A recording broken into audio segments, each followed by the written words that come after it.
the State of the Union demonstrates, I think, at a really fundamental level that as much as the country changes, a lot of the processes that were set in place by the Constitution persist until this day. The formal process of actually delivering the State of the Union, I guess, really begins when the Speaker of the House formally invites the President, sends a letter to the White House inviting the President to deliver a State of the Union in the House.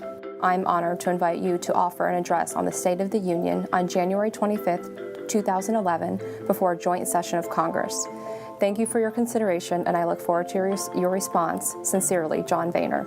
The State of the Union is a different kind of speech because it is sort of an all-encompassing speech that across the sweep of what you're doing, and it makes it a very complicated speech to write.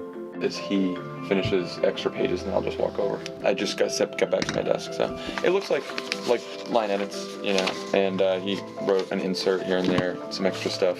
Yeah, it looks good. After we got back from Thanksgiving, we just started a whole bunch of policy meetings that involved just about everyone, you know, every department, every agency in the White House.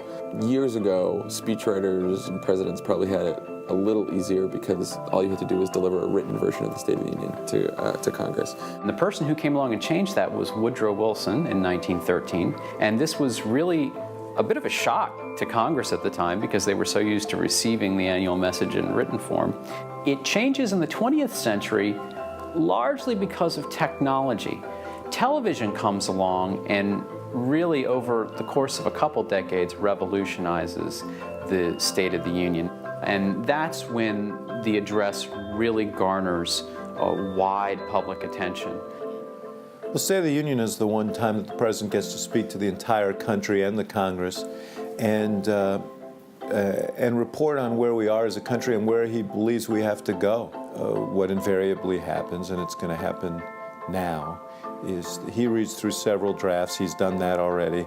And then at some point he takes the speech and he puts his own imprint on it. And I think Favreau and everybody else would tell you that the President is the best speechwriter in this building and probably in any building you'd walk into. Usually the way it's worked is I'll write a little, I'll send it to the President, he'll write, he'll send edits back to me, and then we'll just go back and forth with each other, you know, for pretty much the entire month of January.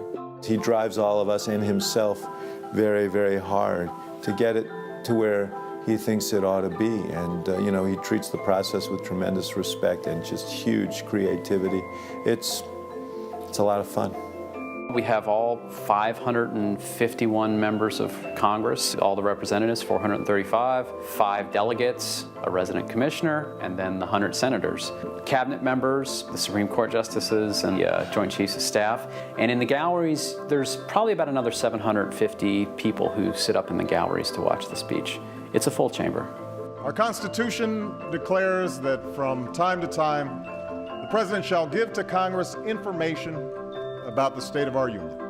For 220 years, our leaders have fulfilled this duty.